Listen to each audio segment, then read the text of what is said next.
కుండ బిర్యానీ, అందులో కట్టెల పొయ్యి మీద సూపర్ టేస్ట్.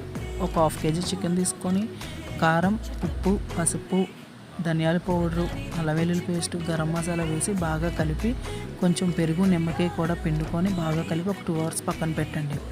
ఈలోగా పొయ్యి అంటించుకొని దాని మీద దాక పెట్టి ఒక 2 టేబుల్ స్పూన్ నూనె, ఒక 2 టేబుల్ స్పూన్ నెయ్యి వేసి ఆల్ మసాలాస్ వేసి జీడిపప్పు, ఉల్లిపాయలు, పచ్చిమిరపకాయలు వేసి బాగా మగ్గిన తర్వాత టమాటాలు వేసి అవి కూడా మగ్గిన తర్వాత మనం కలిపి పెట్టుకున్న చికెన్ వేసి మూత పెట్టి ఒక అరగంట సేపు మగ్గనివ్వండి. ఒక 80% మగ్గిన తర్వాత ఒక అర కేజీ చిట్టి ముత్యాల రైస్ తీసుకొని అందులో వేసి మసాలాలన్నీ ఆ రైస్కి బాగా పట్టనివ్వండి.